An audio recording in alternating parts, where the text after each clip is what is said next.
is blurred, so it is imperative to understand their strategy of warfare. In wars of the past, there were only a few ways to attack, by land, air, or sea. Along came guerrilla warfare tactics and custom-made bombs used by terrorists, and entirely new methods of striking a target became possible.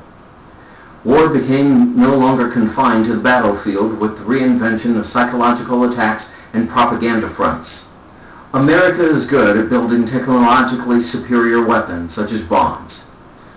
But our strengths work against us, as they did in Pearl Harbor in World War II.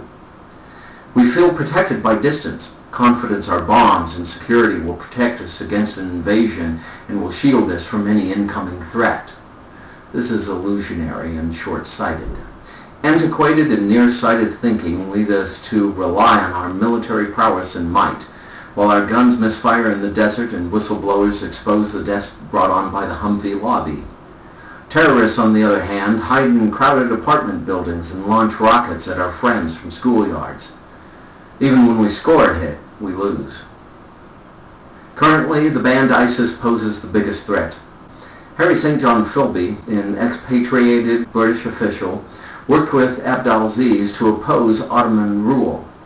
The result was a Saudi Arab state and a sympathetic form of the Wahhabism religion.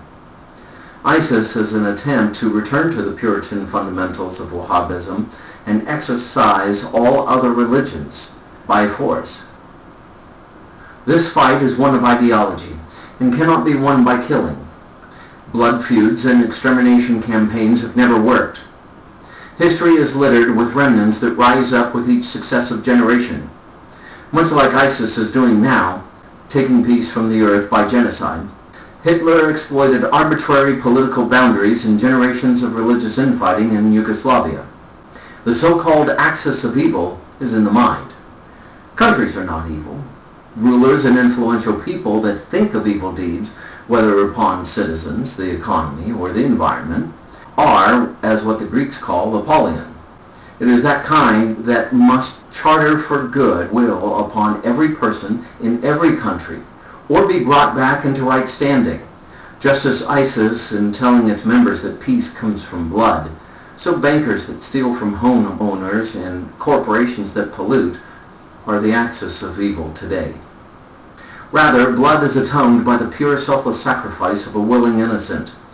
But the stains of a helpless victim for someone else's gain, whether in this life or the hereafter, cries out. Only whenever our own national security and economy was threatened did we act against Syria, as we have with incidents in Iraq and Iran over the years. Blood speaks. Assad's regime murdered over 200,000 men, women, and children while we watched it play out on the news. We issued the threat of economic sanctions and hid behind a rhetoric of diplomacy and considered how it would make us look to historians. How selfish. This is not a pageant show. The presidency means much more than one man's interests. Blood is crying out for the protection of the innocent, yet we didn't bother to work out the details for the best outcome till now. Shame on leaders who forget why they are in office. So we should get back to the task of keeping watch over the nations.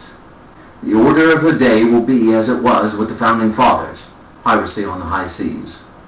Policing does not mean dominance by superior imperialism or subjecting people against their will, as misguided domino theory suggests.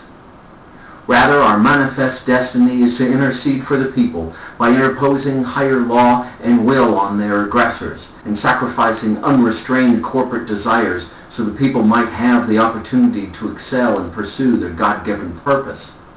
And that destiny does not come at the expense of the less fortunate, but comes by way of mutual cooperation, as it is the desire of this administration to aid companies committed to equitable opportunity. I'm announcing it is now and forevermore the duty of this government to ensure the protection of civilians, as best we can, whenever we can, wherever we should, just as we support defensible borders and the right of the people to autonomous rule. We will preserve freighters of precious cargo and undermine terrorist operations. We will employ an oil spot strategy to secure and hold areas cleared of terrorist activity. However, as in the Guns of August, Our military commanders today are making the mistake of assuming they are in tune with the strategies of the enemy, without taking into account the dynamics of how everything has changed. We refuse to learn the real lesson of Vietnam, psychological warfare, and now we're failing on the propaganda front. We must stop inviting war for the sake of war, because it's not helping. Military spending then would be better reallocated towards protection of civilians in locations under siege to acts of terror, giving much needed attention to deconstructing ideology and offering a strong guiding presence to local governments there. And profit will be taken out of war making and security as touching armaments, munitions, and vehicles made for government to discourage corporate lobby from providing the wrong tools for the wrong job. Instead, we will allocate defense spending proportionate to appropriate use, tools, supply, and property to minimize casualty and death. We will halt production of spit and polish weapons and clumsy bombs in favor of desert-conditioned mechanisms, corner-peering rifles, MRAP vehicles, and room-localized pinpoint-accurate micro-detonation systems designed to protect civilians. We will do the same with fossil fuels, reallocating profits from governmental use and money spent on falsified and tainted marketing research propaganda. These will be entrusted on behalf of the American people as restitution for avoidable pollution and specific income damages. Now, peace is not just the presence of justice, it is the absence of conflict. It is not merely the goal, it is the destination. So protection of the people cannot come at the expense of liberty. And as a nation, we have been given this test of half-heartedness, and we will pass. For to everyone who has been given a great task, they will be given abundance. Our Constitution doesn't allow holding on to electronic data without due process, and the people have protested spying on American citizens. It's not a direction the people permit, and must be dismantled. Security updates for electronic devices have never been about the people's security. One of the sons of my good friend George Mason was incarcerated because someone hacked his computer. But the judge was not merciful because a Trojan horse-type virus was found. What is the government doing convicting people before they appear in court? The government must be subject to law if it is to hand it out. So we will follow the constitutional method for acquiring warrants of electronic papers and effects. Corruption has infiltrated every part of our nation's government. With that, none of our nation's past should remain hidden, but be open for the world to see the government as it truly is. As a reminder, we are not invincible or infallible. Therefore, I'm announcing the Freedom of Information Act shall be forevermore extended to all government and its automatic release shortened to 5 years. We will periodically remove security protocols and dump all of our secrets onto the internet in a manner that keeps honest people honest and forces the shadows to have nowhere to hide.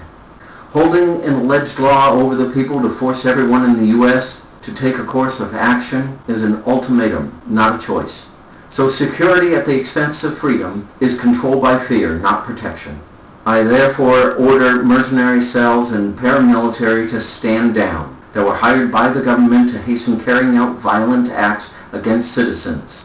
No, we will not enter a period of civil unrest. We will enter this period of great rest. Freedom is not negotiable. Certainly, in our wariness of constitutional conflicts, there may be danger of pitfalls. But there is a promise of great reward and favor if we act honorably and justly. We will be accountable to the people, as our forefathers intended, and as often as we hope, there is a bright, beautiful future waiting for us at the end of every day. I understand we're not currently ready for peace, but peace must come when it is its season, or generations will face perpetual fright, poverty, and divorce. Media has been vigilant in preparing the brotherhood generation for war. They have glorified zombies and peddled divorce. Our children will not